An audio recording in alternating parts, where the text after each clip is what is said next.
Somewhere in the early 2000s, in a city you have probably heard of, a group of men were meeting in apartments and hotel rooms and internet forums to share a secret they believed they had discovered. The secret, as they understood it, was this: attraction was not mysterious. It was not random. It was not a matter of luck or chemistry or the ineffable spark between two people. It was a system, a code, a set of learnable behaviors and techniques that, applied correctly, would reliably produce the outcome they were looking for.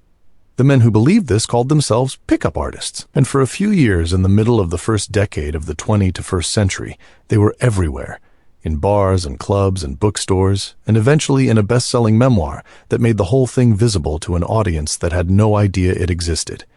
Tonight we are going to talk about where they came from, what they were really looking for, and what they left behind when the whole thing fell apart, because what they left behind is still very much with us. But first, get comfortable. Let your body settle. Let the particular weight of this day begin to lift, slowly, the way it does when you finally stop trying to carry it, and just let it be heavy for a moment before setting it down. You don't have to figure anything out tonight. You just have to be here.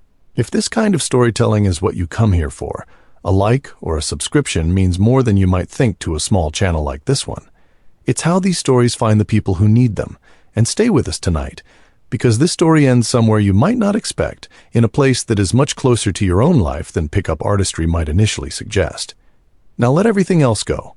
We are going back to the late 1990s, to the early days of the internet, and to a loneliness that the culture had not yet found a language for. To understand the pickup artist phenomenon, you have to understand the specific texture of male social life in the late 1990s and early 2000s, what it felt like to be a young man in that particular moment, what was available to you, and what was not, what the culture was telling you about who you were supposed to be and how you were supposed to get there. This is not a defense of what emerged from that moment. It is an attempt to understand it honestly, which is the only way to understand anything. The late 1990s were, by most cultural metrics, a period of considerable optimism. The economy was growing, the Cold War was over, the internet was opening up in ways that felt genuinely revolutionary to the people experiencing it for the first time.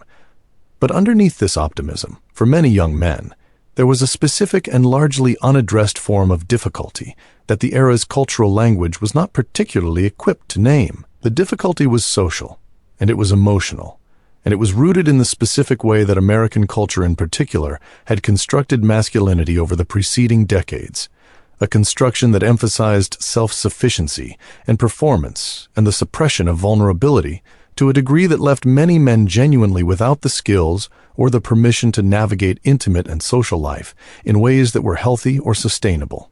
The masculinity that most men in their 20s in 2000 had been raised with was not cruel exactly, and it was not stupid. It was the product of a particular history, of cultural moments that had rewarded stoicism and self-reliance and the performance of confidence in contexts where those qualities were genuinely useful. But it was also a masculinity that had very little room for the admission of loneliness, for the acknowledgement that connection was something you needed and were sometimes failing to achieve, for the kind of honest conversation about emotional life that might have helped. Men were supposed to want things without admitting they wanted them. They were supposed to be chosen without appearing to seek to be chosen. They were supposed to be confident without having done the internal work that actual confidence requires. Into this environment, the internet arrived. And one of the things the internet turned out to be very good at was giving people who shared a specific and unacknowledged difficulty a way to find each other and to talk about it. Obliquely, in the coded language of strategy and technique, but still to talk about it. The early pickup artist forums and communities were, in their origin, places where men who were struggling with romantic rejection and social difficulty, and the specific kind of loneliness that comes from feeling inadequate in the domain that the culture told them was central to their worth as men. These men were finding each other and trying to help each other. This is not how pickup artistry is usually discussed, because what the community became made it difficult to remember what it originally was. But the early communities were genuine attempts to solve a real problem, and the problem was real. How do you connect with people you are attracted to when the culture has not given you the tools to do so, and when every form of honest expression of need or desire feels like a confession of weakness that will result in rejection? This is a real problem. The solution that pickup artistry proposed was not a good one. But the problem it was trying to solve was real, and the scale of its appeal reflected the scale of the problem. The answer that the pickup artist community developed over the late 1990s and into the early 2000s was to reframe the problem entirely. If authentic expression of desire was dangerous, if being honest about wanting connection made you vulnerable to rejection in ways that felt intolerable, then the solution was to never be authentic. To replace authentic expression with technique, to treat social interaction as a game with learnable rules rather than an encounter between two people whose outcomes depended on the specific and unpredictable reality of who those people were. If you learned the rules well enough, the theory went, you could make the outcome predictable. You could make yourself safe from rejection, not by becoming more resilient, but by becoming better at the game. The vocabulary that emerged from this reframing is one of the more revealing artifacts of the period. Attraction was something you triggered in someone rather than something they felt. Women were targets or marks. Rejection was a numbers game rather than a personal response. Techniques had names that made them sound like moves in a martial art or steps in a process. The neg, the opener, the close, the escalation. The language was designed to maintain emotional distance, to keep the practitioner in the position of the strategic actor rather than the vulnerable person seeking connection.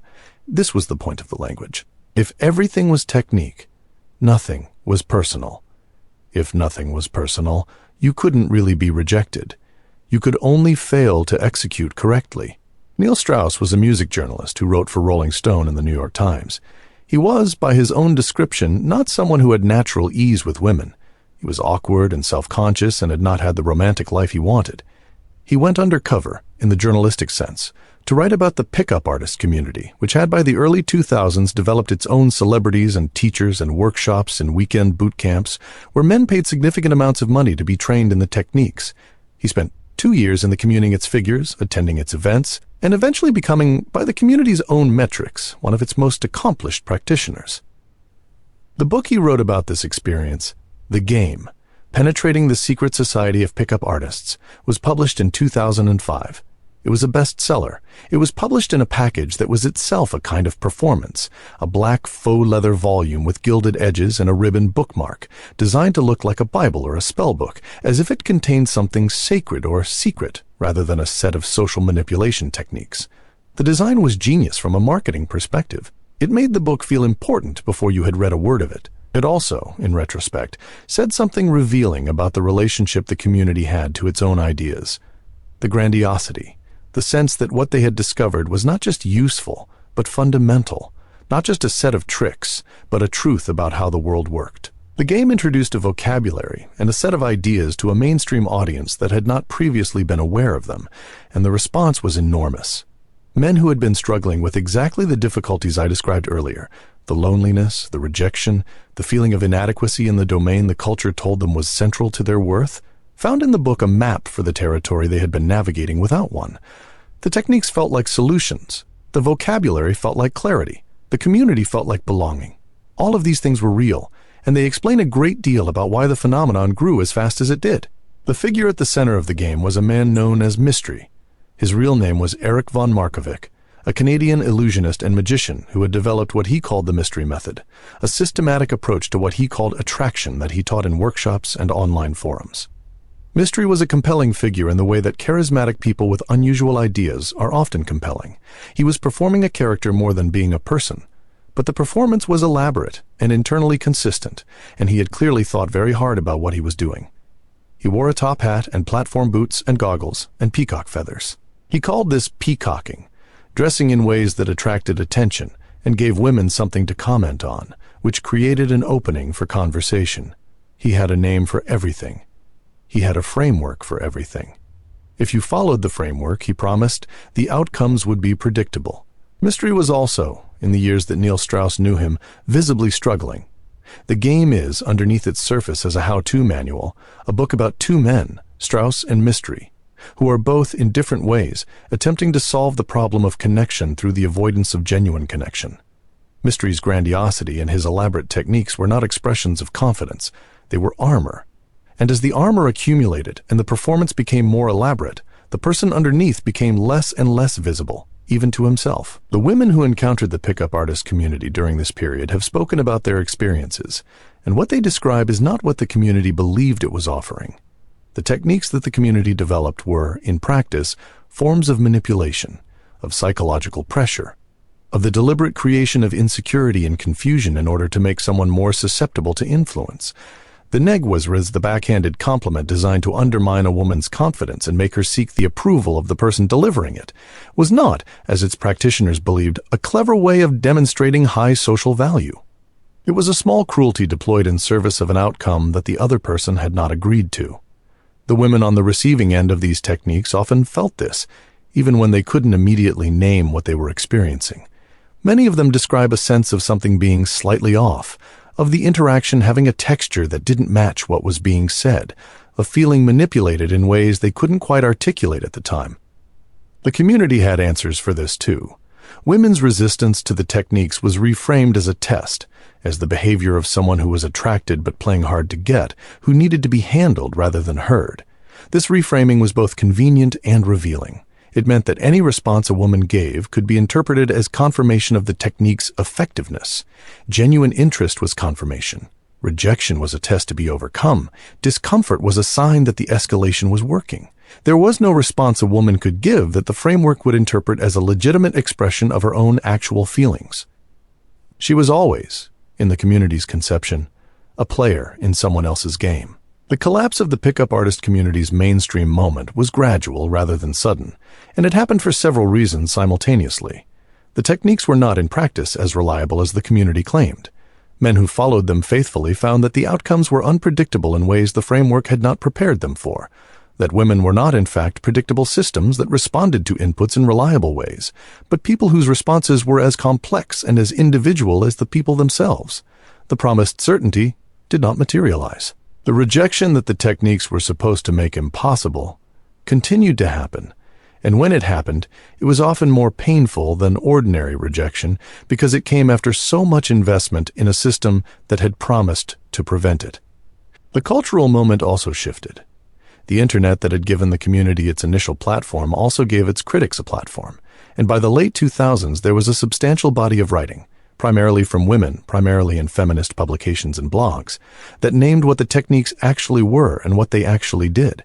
This naming was important. It moved the conversation from the community's own frame, in which the techniques were clever social strategies, to a more accurate frame, in which many of them were forms of psychological manipulation, and some of them were much more serious than that. The community's response to this criticism was, characteristically, to dismiss it as confirmation of the technique's effectiveness. But the dismissal became harder to maintain as the criticism became more specific and more widely read. Neil Strauss himself eventually wrote a follow-up book, The Truth, in 2015, in which he examined what the years in the pickup artist community had actually cost him, the relationships he had damaged, the person he had become, the specific ways in which the pursuit of technique had made him less capable of the genuine connection he had been trying to achieve. The book was honest in ways that the game had not been, and it suggested something important, that the Pickup Artist Project, whatever its stated goals, had in practice been a very effective way of ensuring that the men who pursued it remained unable to have what they said they wanted.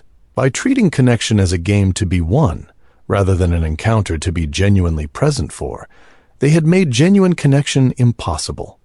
The armor that was supposed to protect them from rejection had also protected them from intimacy. What the pickup artist community left behind, when its mainstream moment ended, was not nothing. The vocabulary and some of the techniques migrated into adjacent communities and eventually into the broader online ecosystems that would come to be called the manosphere, the loosely connected world of forums and YouTube channels and podcasts organized around various positions on masculinity, gender relations, and the contemporary situation of men. The transition from pickup artistry to these adjacent communities was not universal, and the communities themselves were not uniform, but the through line was visible. A sense that the natural order of relations between men and women had been disrupted in ways that disadvantaged men, that the disruption required a response, and that the appropriate response was something other than the honest acknowledgement of vulnerability and the cultivation of genuine connection. But the story does not end there. It goes somewhere darker and somewhere more significant. The loneliness that drove men to pick up artistry in the first place did not disappear when the community faded from mainstream view. It intensified. The male loneliness epidemic, now recognized as a genuine public health concern, documented by researchers and discussed by policymakers, has its roots in exactly the cultural conditions we have been describing. a masculinity that did not teach men to maintain friendships or to seek support or to be honest about emotional need, a social landscape that became increasingly atomized and screen-mediated and difficult to navigate, a set of cultural expectations that defined male worth in ways that left many men feeling profoundly inadequate without offering any tools for addressing that inadequacy. That story, where the loneliness went, what it became, what it is producing in the men who are living it right now, is one we will return to. Because it is a story that matters enormously, and it is not over, and the pickup artists were only its early chapter. For now, though, let what we have discussed tonight settle. The men who followed the techniques were not villains mostly. They were lonely people who found a community that offered belonging and a framework that offered the illusion of control in a domain where they felt they had none. The framework was wrong, and some of what it produced was genuinely harmful, but the loneliness was real. The hunger for connection was real. And any honest reckoning with what happened has to hold both of those things at once. That is all for tonight. I hope this gave you something to sit with. A story about what happens when a culture fails to give people the tools they need to be human with each other, and about the strange and sometimes harmful things that grow in that gap. The next part of this story is coming. Subscribe so you don't miss it. If you made it this far, thank you. A like, a comment, a subscription. It all helps this channel reach more people. It is how these stories find the people they are meant for. Sleep well. I will see you in the next one. The internet forums where pickup artistry developed had names that now sound both earnest and slightly absurd. The attraction forums, the seduction community, various subreddits and message boards that were organized around the shared project of figuring out how to talk to women. They were also, if you read them with some charity, places where real pain was expressed in the only language the community had available to it, which was the language of strategy and technique. Men described their failures in exhaustive detail, the conversation that had gone wrong, the moment they had hesitated, the text message they had sent that had not been returned. They analyzed these failures with the care of someone trying to understand a mechanical breakdown, looking for the specific point at which the system had failed. The analysis was the wrong framework for what they were actually experiencing, but the experience underneath the analysis was genuine. The ache of wanting connection and not knowing how to achieve it. The women in these accounts were rarely given names or much interiority. They appeared as challenges to be navigated, as systems to be understood, as the environment in which the pickup artist operated rather than as people with their own needs and experiences and responses. This is the deepest failure of the whole project. Not the techniques themselves, which were mostly just awkward, but the fundamental orientation that treated other people as obstacles or instruments rather than as people. You cannot build genuine connection while treating the other person as a problem to be solved. The architecture of the approach guaranteed that it couldn't achieve what it was supposedly designed to achieve. The workshops and boot camps that developed around figures like Mystery and other prominent community members were businesses as much as they were communities. And it is worth acknowledging this because it shaped what the community produced. Men paid hundreds or thousands of dollars to spend weekends being trained in techniques, to go out to bars and clubs with coaches who would give them real-time feedback, to practice openers and negs and escalation sequences on women who had no idea they were participating in a training exercise. The commercial incentive to keep men invested in the system, to make them believe that more training, more technique, more refinement of their approach was the key, was they were seeking. Communities built around genuine well-being do not need to keep selling more product. Communities built around systems that do not actually work need to keep providing explanations for why the system hasn't worked yet and what to buy next. The figures at the top of this commercial structure became celebrities within the community. Mystery, Style, Neil Strauss's pickup name, a man known as David D'Angelo, whose real name was Eben Pagan, Ross Jeffries, who claimed to use neuro-linguistic programming techniques, various others who had turned their claimed expertise into courses and books and speaking engagements. They were, in many cases, charismatic people who were also performing a version of themselves rather than being themselves. The pickup artist community produced, somewhat ironically, a community of men who were collectively practicing inauthenticity while seeking authentic connection. The gender dynamics of the period in which pickup artistry flourished are important context. The early 2000s were a moment when the cultural negotiations around gender that had begun in the 1970s were still ongoing and not yet settled in ways that provided clear scripts for how men and women were supposed to relate to each other. Second-wave feminism had disrupted many of the traditional arrangements without entirely replacing them with new ones. The expectation that men would initiate romantic contact was still largely operative, but the vocabulary and the approaches that had traditionally accompanied this expectation had been at least partly called into question. Men who had been raised with one set of expectations about how to navigate romantic life found themselves in a landscape that had changed in ways they had not been prepared for. This is not, to be clear, an argument that feminism caused pickup artistry. It is an argument that the specific cultural moment of the early 2000s created conditions in which some men felt genuinely lost in ways that the culture was not addressing, and that pickup artistry emerged partly as a response to that lostness. The response was wrong in ways that I have already described, but the lostness was real, and dismissing the phenomenon as simply a community of men who wanted to manipulate women misses the extent to which many of its members were also people in genuine pain, who were doing a very poor job of finding their way out of it. The relationship between pickup artistry and the broader men's rights and red pill movements that developed in the same online spaces is complex and contested, and it is worth being careful here because the communities overlapped without being identical. The pickup artist community was primarily focused on technique, on practical approaches to romantic and sexual life, rather than on political grievances about gender relations more broadly. But the frameworks they developed and the worldview embedded in those frameworks were not politically neutral. The idea that relations between men and women were fundamentally adversarial, that women's stated preferences could not be taken at face value, that attraction was a game with winners and losers, these ideas did not stay contained within the domain of dating advice.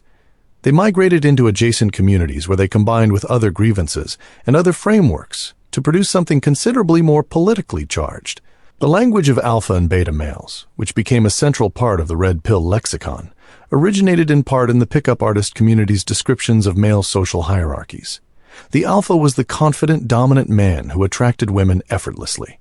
The beta was the nice guy who finished last, who expressed genuine care and interest and was rewarded with rejection and the friend zone.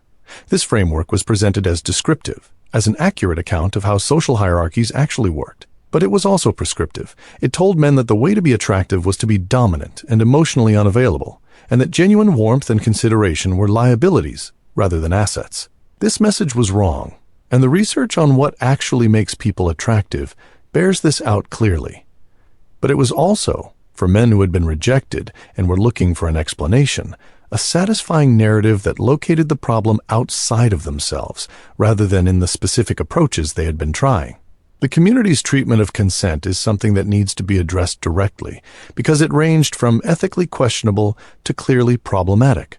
Some of the techniques taught in pickup artist communities involved persistence in the face of resistance that, had it been subject to the legal and ethical scrutiny that has since developed around consent, would have been recognized as crossing important lines. The idea that a woman's no could be reinterpreted as a test, that her discomfort was a sign of the technique working rather than a signal to stop, that escalation should continue until the woman either consented or made her rejection so emphatic that it could no longer be reframed. It was a framework that made real harm possible, and that some members of the community put into practice in ways that caused real harm. This is not a comfortable thing to write about, and it is not comfortable to read about, and I am writing about it because honest accounts of what pickup artistry actually was have to include it. The community was not monolithic. There were members who drew lines and members who did not, teachers who emphasized mutual attraction, and members who taught something much closer to coercion. But the frameworks at the heart of the community created conditions in which harmful behavior was possible and was sometimes encouraged, and any fair account of what pickup artistry was and what it left behind has to reckon with this. Neil Strauss, in The Truth, wrote about his time in therapy and about what the therapist helped him understand about why he had pursued the pickup artist project in the first place. What emerged was not a story about a man who had wanted to manipulate women. It was a story about a man who had been deeply afraid of rejection, whose early experiences had taught him that genuine expression of need and desire was dangerous, that vulnerability led to abandonment, that the only safe strategy was to never fully show up as himself. The pickup artist techniques had been, for him, a way of being in the world without the risk of genuine exposure. They had also, precisely because they prevented genuine exposure, made it impossible for him to achieve the connection he was seeking. This pattern, the use of technique and strategy to avoid the vulnerability that genuine connection requires, is one of the central insights that emerges from an honest examination of the pickup artist phenomenon. The men who pursued it most intensively were often the men for whom vulnerability felt most dangerous, who had the most to protect, whose histories had given them the most reason to believe that showing up honestly would result in pain. The techniques were not expressions of confidence, they were expressions of fear. Very elaborate, very carefully constructed expressions of fear, but fear nonetheless. The therapists and researchers who have studied male loneliness and male social development in recent years have pointed to something important, that the development of the capacity for genuine intimacy requires practice, and that practice requires risk, and that the risk is the willingness to be known, to let someone see you as you actually are, including the parts that are uncertain and vulnerable and not yet figured out. The Pickup Artist Project was, at its heart, an attempt to achieve the outcomes of intimacy without taking the risk of intimacy. This is why it could not work. You cannot get to connection by avoiding the thing that connection requires. The male loneliness epidemic that we are living through now, the documented increase in social isolation among men, the decline of male friendship, the growing number of men who report having no close friends, the research linking male social isolation to serious health outcomes, is not unrelated to the pickup artist moment. It is, in some sense, what happens when the underlying problem that pickup artistry was trying to address is not addressed. When the loneliness is not solved by technique, and the technique is abandoned, the loneliness remains. And if the culture still does not provide the tools or the permission to address the loneliness honestly, to acknowledge it, to seek connection, to be vulnerable with other people in the ways that connection requires, then the loneliness accumulates. The numbers are not small. Research published in the years before and after 2020 found that approximately 15% of men in the United States reported having no close friends, a figure that had increased significantly from earlier decades. Men were leaving civic organizations, religious communities, sports teams, the informal social structures that had provided connection in previous generations without replacing them with equivalent forms of belonging. The friendships they maintained were often shallower and less emotionally sustaining than the friendships of previous generations, partly because the cultural permission to be emotionally present with other men had eroded rather than expanded in the same decades that the pickup artist community was flourishing. This is the world that the pickup artist community both emerged from and, in certain ways, made worse. It emerged from a culture that did not give men adequate tools for emotional life, adequate permission to be vulnerable, adequate frameworks for building and maintaining the kinds of relationships that sustain well-being.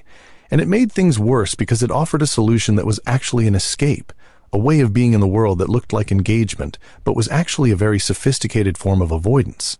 The men who spent years in the pickup artist community were years in which they could have been developing actual relational skills, actual capacity for genuine intimacy, actual friendships with other men. Instead, they were practicing inauthenticity in service of a goal that inauthenticity could not achieve. The story of where this goes, of what the male loneliness epidemic is producing, of what the manosphere built on the foundations of pickup artistry represents, of what it would actually take to address what men are experiencing, is a story for another night. It is a longer and more complicated story, and it matters enormously, and we will return to it. For tonight, let what we have discussed be enough. The pickup artists were not the villains of this story, mostly. They were symptoms of something that was already wrong, and they made it worse in specific ways. And the thing that was wrong is still wrong. Understanding that seems like a necessary first step toward anything better. The specific cultural context of the bars and clubs where pickup artistry was primarily practiced tells you something important about the enterprise. The nightclub or bar in the early 2000s was itself a peculiar social environment, a space designed around alcohol and noise and lighting conditions that made genuine conversation difficult, where the primary activity was the performance of desirability rather than the development of genuine connection. Men and women went to these spaces to be seen and potentially chosen, which meant that everyone in them was already performing rather than simply being themselves. The pickup artist in a nightclub was, in this sense, meeting the environment on its own terms. He was performing too. He was just more deliberate about it than most people were. This observation is worth dwelling on because it illuminates one of the fundamental confusions at the heart of the Pickup Artist Project. The community believed it was teaching men to be attractive.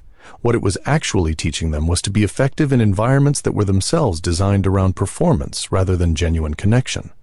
The men who became skilled pickup artists could navigate the nightclub environment more effectively than untrained men. What they could not do, what the training specifically disabled them from doing, was connect with people in the contexts where genuine connection was actually possible.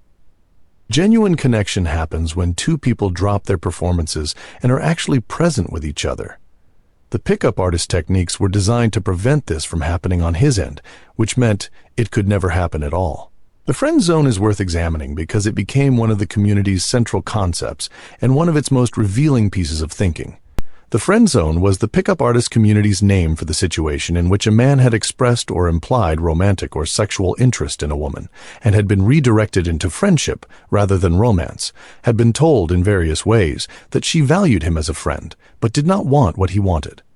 The community treated this as a failure state, as a trap to be avoided, as evidence that the man had done something wrong, as a punishment for being too nice or too available or too honest about his feelings. What the community's analysis of the friend zone got wrong was almost everything. Being valued as a friend by someone is not a failure. It is a form of being valued. The idea that friendship with a woman was a consolation prize rather than a genuine human connection reflected the community's fundamental orientation toward women as means rather than ends, as people whose value to the man depended entirely on whether they would sleep with him. This orientation was not just ethically problematic. It was also practically counterproductive because it prevented the development of the actual social skills and the actual relationships that would have made the men's lives better in all the ways they said they wanted to improve them. The community also got the psychology wrong in more specific ways. The belief that genuine kindness and care were disadvantages in romantic contexts, that being honest about feelings and being considerate and being present were the behaviors of the beta male who finished last, was not supported by research and was not supported by the actual experiences of most people in the world. The research on what people actually find attractive in long-term partners consistently shows that warmth and consideration rank very highly, much higher than the dominance and aloofness that the pickup artist framework valorized. The community had built its theory on the experiences of men trying to pick up strangers in bars, which is not a representative sample of human romantic life, and had generalized from that sample to conclusions that did not hold in the broader contexts where most romantic relationships actually develop. The communities that formed around pickup artistry were, paradoxically, some of the more genuinely supportive male communities of their era. Men in pickup artist forums talked to each other about things that the broader culture told them not to talk about loneliness and rejection and the fear of inadequacy, and the difficulty of figuring out how to be a person that other people wanted to be around. They did this in a language that obscured what they were actually doing, framing emotional needs as strategic problems, framing vulnerability as weakness to be addressed through technique. But they were doing it. The belonging that the community offered was real, even when the solutions it proposed were not. This is one of the more poignant aspects of the whole story.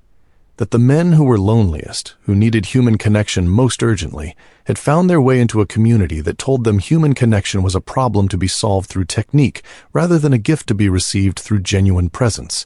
They were looking for belonging, and they found it, but in a form that made it harder to find the deeper belonging they were actually seeking.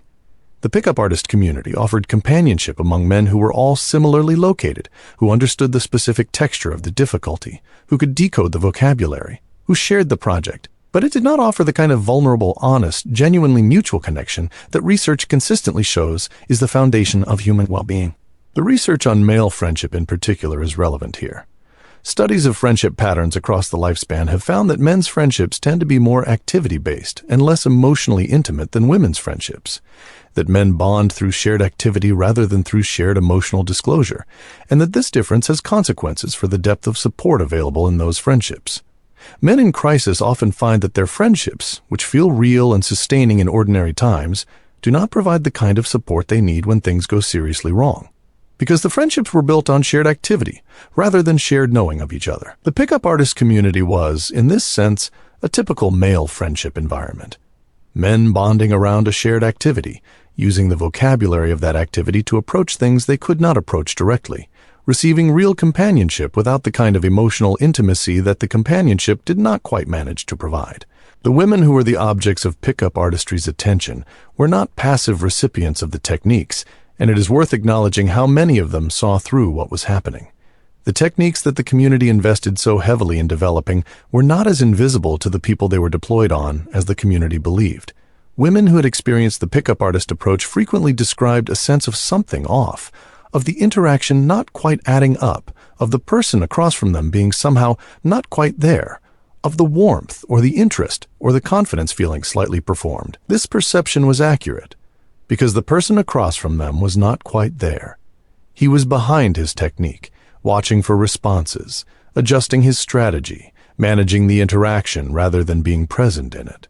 Genuine attraction, the kind that leads to the connections that people actually want, tends to develop through moments of genuine presence, through the experience of being actually seen by someone, of someone responding to who you actually are rather than who you are performing.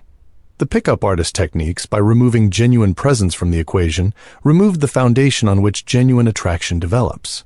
This is why the outcomes, even when they occurred by the community's metrics, so often failed to produce what the men were actually looking for. They had become technically proficient at an approach that was constitutively incapable of producing what they wanted. The success was hollow, and they felt it to be hollow. And this is part of what eventually led many of them, like Strauss, to reckon with what they had actually been doing. The decade after the game's publication saw a gradual shift in the cultural conversation about gender and relationships that made the pickup artist framework increasingly difficult to maintain. The rise of social media changed the dynamics of romantic and social life in ways that the community had not anticipated. Dating apps changed who people met and how they met them, and what the early stages of connection looked like, in ways that made bar-based techniques less relevant. The broader feminist conversation became more visible and more sophisticated in its analysis of the specific ways that women's autonomy was undermined by various cultural practices. The language of consent became more precise and more widely used. In this changed environment, the pickup artist framework aged badly. Techniques that had been presented as clever became recognizable as manipulative. The alpha-beta framework became a meme rather than a serious theory. Neil Strauss wrote The Truth. Mystery had a highly publicized mental health crisis that was documented in the original VH1 reality series, The Pickup Artist, which ran in 2007 and 2008, and which, watched in retrospect, is a document of a man who had built an elaborate and fragile structure around a wound that the structure could not heal. The mainstream pickup artist moment passed. What did not pass was the underlying reality that had produced it: the loneliness, the inadequacy of the cultural tools available to men for navigating emotional life and intimate connection, the specific difficulty of being a man in a culture that defined masculinity in ways that made vulnerability and genuine connection systematically difficult. These things were still there. They had not been addressed by pickup artistry, which was never going to address them. They had not been addressed by the cultural moment moving on. They were still accumulating in the men who had been through the community and left, and in the younger men who had grown up in a world shaped partly by the things the community had put into the culture, and in the broader landscape of male social life that was increasingly marked by isolation and disconnection and the specific ache of wanting things you do not know how to get. The story of where that loneliness went, what it became, what it is producing right now, what it would actually take to address it, is a story we will return to, because it is not finished, because it matters enormously, and because the pickup artists, for all the wrong turns they made, were asking a real question. They just could not find the answer, because the answer required the one thing their approach was designed to prevent: showing up honestly, being genuinely present, letting themselves be actually known. The answer was always connection. The tragedy was that they built a system that made connection impossible while they were searching for it. The podcasts and YouTube channels that emerged in the years after pickup artistry's mainstream moment faded took some of what the community had developed and moved it in new directions, some of which were useful and some of which were not. The useful directions involved the same basic insight that the pickup artist community had stumbled toward without fully articulating: that many men were struggling with social and romantic life in ways they found difficult to discuss, and that talking about this struggle openly and specifically was more helpful than pretending it did not exist. The podcast format turned out to be particularly well-suited to this kind of conversation. You could listen to other men talk honestly about difficulty and loneliness and the challenge of figuring out how to be a person in the world, and you could do it privately, in a way that felt safe precisely because it was mediated. The less useful directions involve the migration of the pickup artist community's more problematic frameworks into spaces where they combined with political grievances and ideological positions to produce something considerably more concerning. The red pill community, the incel community, the various corners of the manosphere that developed through the 2010s, these were not identical to pickup artistry, and it would be unfair to treat them as simple extensions of it. but they drew on frameworks and vocabulary and a worldview that the pickup artist community had developed and popularized, and they took those things to places that many of the original community's members would not have endorsed. The incel community, involuntary celibates, represents the darkest iteration of the trajectory we have been tracing. Where the pickup artist community believed that the problem of loneliness and romantic failure could be solved through technique, the incel community had concluded that it could not be solved at all, that the world was structured in ways that permanently excluded certain men from the connection and the recognition they deserved, and that this exclusion was the result of a rigged system rather than anything addressable through personal development or genuine change. This conclusion, and the rage it produced in some of the people who held it, has been associated with real violence. The men who have committed mass violence and identified themselves as incels represent a very small minority of the broader community, and they are not representative of everyone who has used the vocabulary. But they exist, and they emerged from a trajectory that began with men who were lonely and who could not find a way to address their loneliness that did not involve resentment of the people and the world they felt had denied them what they needed. This is not a comfortable observation, and it is not meant to suggest that loneliness causes violence or that men who struggle romantically are dangerous. The vast majority of men who have experienced everything we have been discussing, the loneliness, the rejection, the inadequacy, the cultural failure to provide adequate tools for emotional life, are not violent and never will be. But the trajectory from unaddressed loneliness to resentment to ideologies that organize and justify that resentment is real, and it has produced real harm, and any honest account of where pickup artistry led has to include it. What research consistently shows about what actually helps, what actually addresses the loneliness and the social difficulty that pickup artistry was trying to solve, is both simpler and harder than anything the community was teaching. It requires the development of genuine relational skills, the ability to be present with other people, to listen with genuine attention, to express care and interest honestly, to tolerate vulnerability and to offer it when the relationship warrants it. It requires the building of actual friendships, the kind that develop through shared experience and emotional honesty, rather than through shared activity alone. It requires the willingness to seek help when struggling, from friends, from therapists, from the various forms of support that exist, without treating the seeking of help as evidence of weakness. And it requires a cultural shift in how masculinity is understood and transmitted, away from the stoicism and self-sufficiency that have been so costly, towards something that has more room for the full range of human experience. None of this is easy. Some of it is genuinely hard in ways that require sustained effort and real change. The men who have built their identities around the stoic, self-sufficient, emotionally contained version of masculinity that the culture spent decades promoting do not change overnight, and many of them resist change because the identity they have built feels precious and feels right even when it is costing them things they value. The cultural change required is also slow and uneven and contested because many people benefit in various ways from the existing arrangements, and because cultural change always meets resistance from the people and the systems that the existing arrangements serve. But the evidence that change is possible and that it makes things better is strong. Men who develop genuine close friendships, who have one or two people in their lives who actually know them, who they can be honest with about their actual experience, show dramatically better outcomes across almost every measure of well-being. Men who develop the ability to seek help when struggling show better mental health outcomes than men who do not. Men who participate in communities built around genuine mutual support rather than shared performance show the loneliness receding in ways that the pickup artist community's substitutes could not produce. This is what the pickup artists were looking for, underneath all the technique and the vocabulary and the elaborate framework they built to avoid having to say so. They were looking for the experience of being genuinely known and genuinely valued, of mattering to people who actually saw them, of having the kind of connection that makes the difficulty of being alive more bearable. The tragedy is not that they wanted this. The tragedy is that the approach they developed to get it was perfectly designed to prevent it. Connection requires presence, and presence requires the dropping of the performance, and the performance was the whole point of what they were doing. The men who eventually found their way out of the pickup artist world, and who have spoken and written about what they found on the other side, often describe the same thing, that genuine connection felt nothing like what the techniques were promising, that it was simpler and stranger and more available than they had believed, that it required them to stop trying to win and start trying to be present, that it involved risk, the risk of being seen as they actually were and possibly not being wanted anyway, that the techniques were specifically designed to eliminate, and that the risk, when they took it, was worth taking. The specific period in which pickup artistry flourished, roughly 2000 to 2010, was also a period of significant change in the conditions of social life that made the problem the community was addressing more acute. The suburbanization of American life had been underway for decades, but its social consequences were becoming more visible by the early 2000s.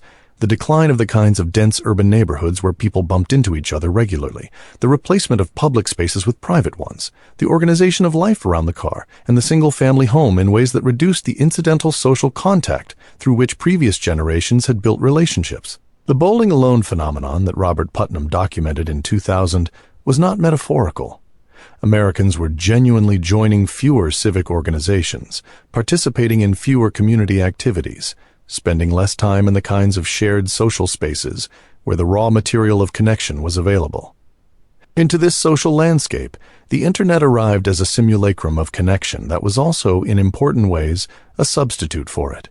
Online communities provided the experience of belonging without the physical presence and the embodied risk that belonging in the real world requires. They provided conversation without the vulnerability of face-to-face interaction. They provided the sense of being known without the actual knowing, which requires more than text on a screen. The pickup artist forums were part of this broader phenomenon of people seeking online the connection they were not finding in their immediate physical environment. They were, in this sense, both symptoms of the broader problem and contributors to it. Communities that provided enough belonging to make the loneliness bearable without providing enough to actually address it. The question of what men actually need, what the research says, what the therapeutic tradition has learned, what the people who have made their way through the difficulty have found on the other side, is worth spending some time on, because it has practical implications that are more useful than anything the pickup artist community was teaching. What men need, according to the research and the clinical experience and the accounts of people who have navigated this successfully, is roughly what everyone needs.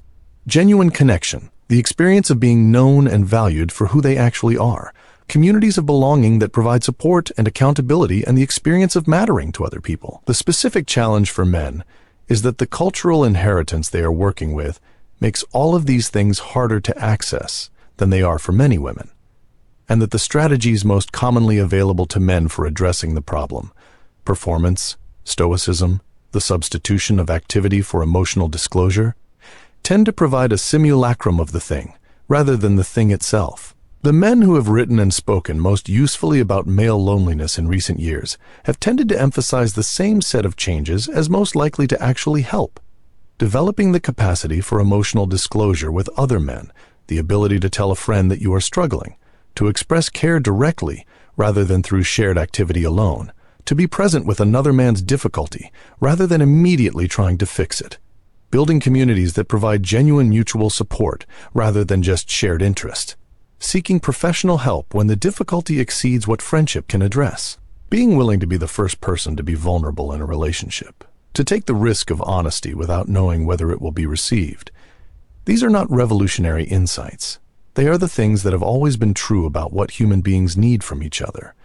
What has changed is the cultural willingness to say them directly to men, and men's cultural permission to hear them and act on them. The pickup artist community did not provide these things. It provided a framework for avoiding them, for pursuing the outcomes of connection without taking the risks that connection requires. This is why it could not solve the problem it was supposedly addressing, and why the men who pursued it longest often ended up further from what they were looking for rather than closer. The framework was wrong at its foundation. The question it asked, how do I make myself attractive to other people, was the wrong question. The right question was different. How do I become someone who can be genuinely present with other people, and what do I need to do to develop that capacity, and who can help me with this? This question is harder, and it does not have a technique for an answer, but it leads somewhere real. The books that have been most useful in understanding male loneliness and what to do about it tend to share a few characteristics. They take men's experience seriously without either romanticizing it or dismissing it. They are honest about the costs of the cultural inheritance most men are working with without treating that inheritance as destiny. They offer practical paths toward change that are grounded in what research and clinical experience have actually found to work, rather than in frameworks that serve the emotional needs of the people selling them.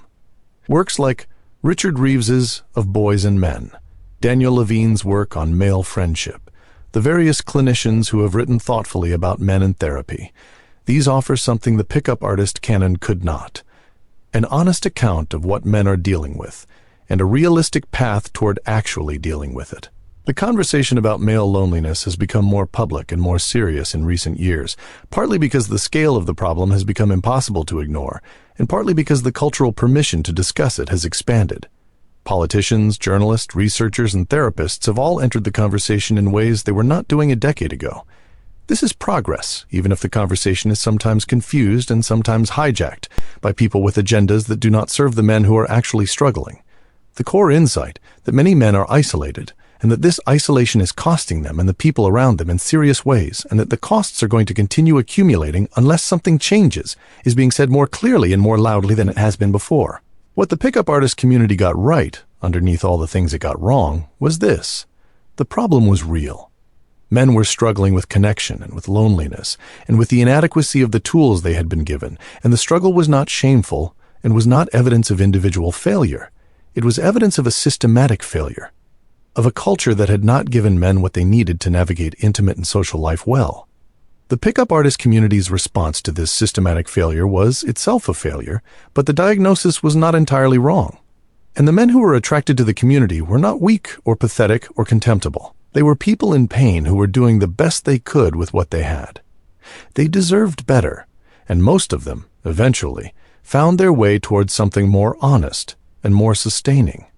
The ones who did not deserve our attention and our understanding, not our dismissal. That is all for tonight. I hope this gave you something to think about. The story of a community that was looking for connection and built a system that made connection impossible, and of what that story tells us about what men are still looking for and still not finding in sufficient quantity. The next chapter of this story is coming. Subscribe so you don't miss it. If you made it this far, thank you. A like, a comment, a subscription, it all means more than you might think for a small channel like this one. It is how these stories find the people they need to find. Sleep well. I will see you in the next one.